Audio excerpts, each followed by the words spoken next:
Hi, I'm Ravi for Morningstar, and joining me today is Dhaval Kapadia. So, Dhaval heads the investment management division at Morningstar India. Thanks, Dhaval, for joining us. Yeah, pleasure is mine. So, Dhaval is going to share his perspective on the monetary policy announcement that was made by RBI today. So, Dhaval, what is your overall take on the monetary policy announcement that was made today in a nutshell? Yeah. So I think overall the monetary policy announcement was quite positive. Although the RBI did not cut rates and that was on expected lines, but they took a number of other measures which were sort of, which will benefit, the economy as well as bond markets and help keep interest rates at sort of, lower levels and that's what they're aiming to do as well. And obviously, in the current scenario, we know all what's happening with COVID, and we know the impact that it's having on the economy. So, their aim has been to sort of support economic growth. So, with that objective in mind, at the moment at least, obviously, their primary mandate is also to keep inflation at within that target range of 4% plus minus 2%. But at this point of time, I think a greater emphasis is being given to supporting economic growth. So with that objective in mind, I think the announcements were sort of fairly positive as such. Or I would say the overall policy was sort of fairly positive from that point of view. Right. So, Dhaval, RBI also announced some additional measures, like increase the quantum of OMO to 20,000 crore. It also announced some measures for real estate, export-oriented sectors, and also it announced targeted long-term repo operations. So, can you take us through some of these measures and how it will help the economy? Sure, sure. So I would probably divide the measures into two sections. One is measures to try and keep interest rates low in the bond markets.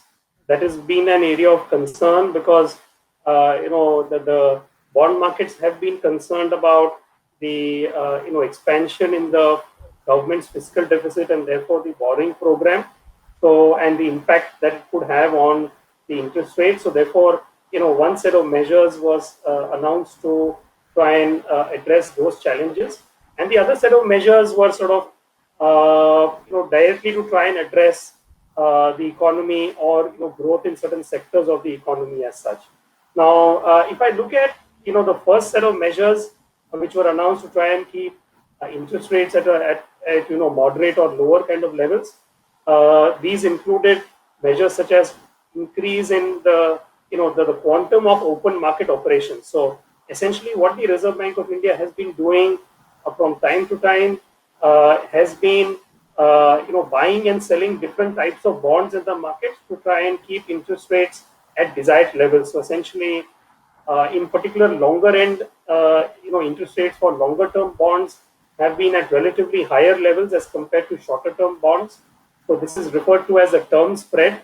So they are trying to reduce that term spread. So the spread between say the 1 year government bond and the 5 year or 10 year government bond, those spreads have been relatively high. So some of the measures such as the open market operations, have been targeted in that area. So they have increased the quantum of these open market operations from 10,000 crores to 20,000 crores, every time they make those announcements, almost on a weekly kind of a basis. So that is a positive move. Another important move that they've made is announced open market operations for state development loans. So till date, the open market operations that they were conducting, like I said, they were buying and selling different types of government securities. Those were only meant for central government securities.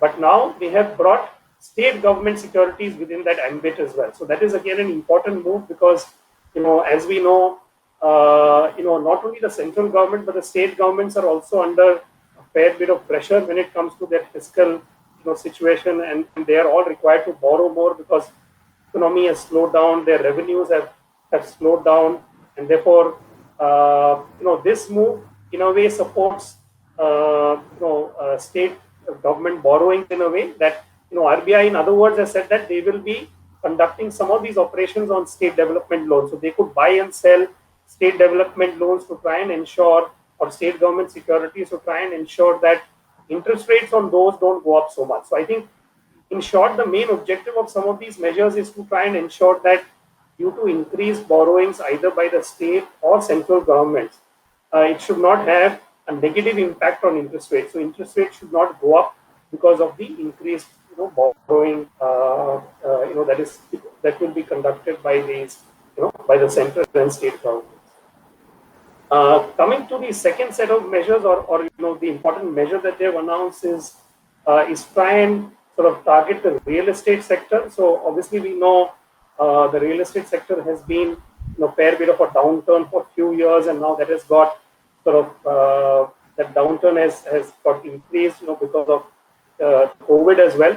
So essentially what they've done is they have eased capital requirements for banks when they are giving loans to borrowers as such. So when they are giving home loans, they are required to maintain certain level of capital based on the loan amount that they are giving. So they have changed some of the rules around that and linked it to the actual loan percentage versus the loan that is being taken. So the LTV is the measure that they will use. So in short, that will help in bringing down capital requirements for banks and other lenders of home loans, and in effect it could bring down the interest rates on those home loans.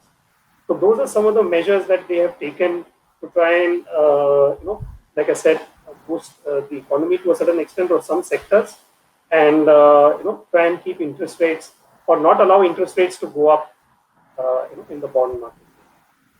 Right. So, because of the lockdown and the economic situation, we are kind of facing headwinds in the economy. So, there are expectations that, the fiscal deficit of state as well as center is likely to, remain at an elevated level. So, which means that, government is likely to borrow more. So, what would be its impact on the debt fund investors?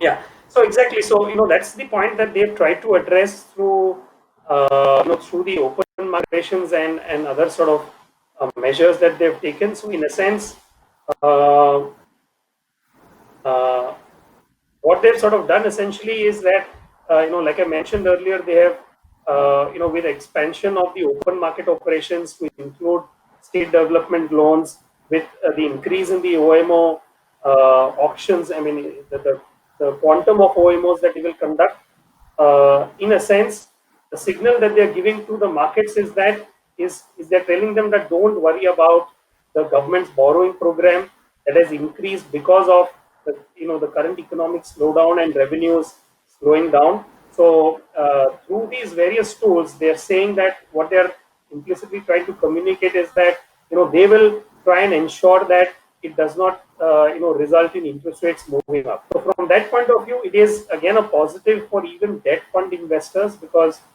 to that extent, some concerns for investors who have been investing, say, in a medium to long duration or long duration kind of funds, which invest in longer term or medium term securities. At least, some of them were expecting that interest rates might go up, because I say it's not RBI's interest rate, I mean, not the repo rate, but more so the market yields on those bonds would go up. But that might not happen because of the measures that RBI has taken, and in fact they've given a pretty strong message as well along with it, to say that they're out there to try and ensure that the government's borrowing program does not disrupt the bond market and does not result in interest rates moving up. And so therefore that is positive for debt fund investors. I mean, the reason it is positive is because, as we know, when interest rates move up or yields move up, bond prices move down and vice versa. So by them uh, clearly indicating that they will not allow yields to move up too much, at least bond prices, in other words, will react and have reacted positively also after the announcement of the monetary policy. Right. So, also, the interest rates are likely to remain very low, for a foreseeable future. So, which has impacted the fixed deposit rates in banks also. So, in this, low interest rate scenario, what kind of options do, debt fund investors have? Absolutely, I think that's a very valid point. And in fact, if you look at today's scenario, with inflation being slightly higher than, it's above 6.5% at the current stage. So, in fact, investors into fixed deposits are actually earning negative real rates because FD rates are lower than, those kind of levels, particularly FDs that are being offered by banks as such. So, on the other hand, the government has really not brought down interest rates on the small savings instruments as much. So whether it is post Right. office savings or PPF, some of those interest rates are still slightly higher levels. So that's one option that people can, investors can look at. The other option would be is obviously to look at debt mutual funds, right? And I think that's an important space, and that can give, can boost, returns and give investors a broader sort of spectrum of instruments to invest into, their portfolio. So I think FD investors can also explore investing into debt mutual funds. Right.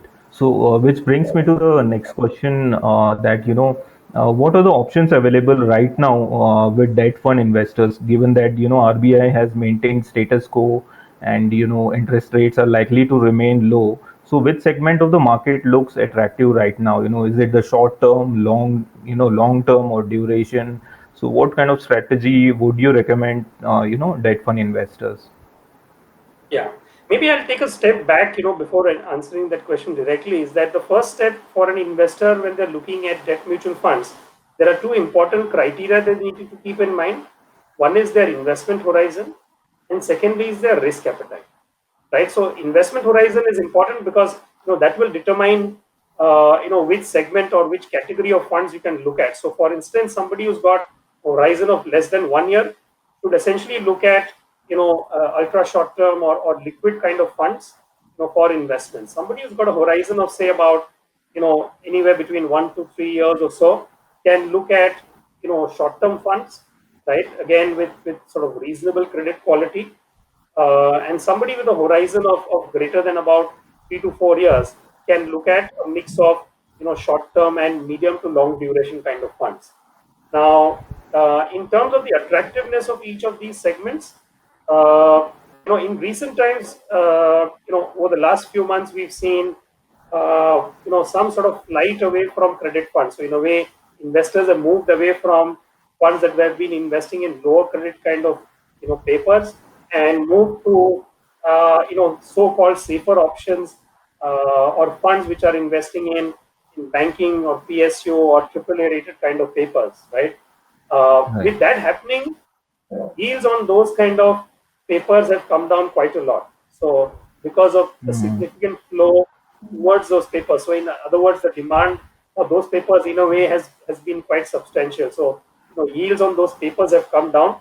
So although from a credit perspective they look fairly safe, and one can park some money out there, but the spreads are not looking very attractive, or the yields are not looking very attractive at this point of time, right? So, if one were to create a portfolio, say of 100 rupees, and split it across, different categories of debt funds, I would say maybe about 5 to 10% can be in the below 1 year kind of segment, just to maintain some liquidity. About around 40 odd percent into 1 to 3 year kind of segment, which is in short term funds or corporate bond funds, or somebody with a slightly higher risk appetite can actually look at medium or moderate credit risk funds as well. We think that segment is now looking slightly attractive because of spreads and yields widening as such. And the remaining about out of the remaining about 30 odd percent can be in the medium to long duration bucket, which is the 4 to 7 year segment, and the remaining in the about 10 to 20% in the 7 year plus kind of duration segment. Now, if I were to look at this medium to long duration segment, we think term spreads over there. When I said, I referred to term spreads earlier also in my conversation, right? In terms of, which is nothing but the spread in, for instruments of different maturities. So, a 1 year instrument, the yield on that versus a government security, say with a 5 year or a 10 year kind of maturity or duration. So, those spreads are still fairly wide, and they are above their long-term averages. So we think that segment looks attractive from an investor standpoint. So one can invest, like I said, if one is creating a 100% debt portfolio or 100 rupee invested in debt, about 30 to 40% can go in a mix of medium to long duration and long duration kind of funds and stuff. So that's how I would sort of construct a debt portfolio at this point. Right. And many investors have, completely avoiding credit risk funds. There have been we are seeing a lot of outflows, but through the outflows have subsided now. So should they completely avoid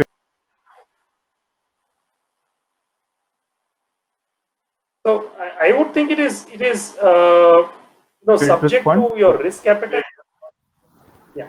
So I would think it is subject to your investment horizon and your risk appetite. Now, if you've got a horizon of say at least 3 to 4 years plus, and you've got a reasonable kind of a risk appetite, I think given that the yields and spreads on those on double A or double A rated or slightly below rated papers have gone up because of this risk aversion that we've seen in the market recently. Uh, I think that segment is actually looking attractive now.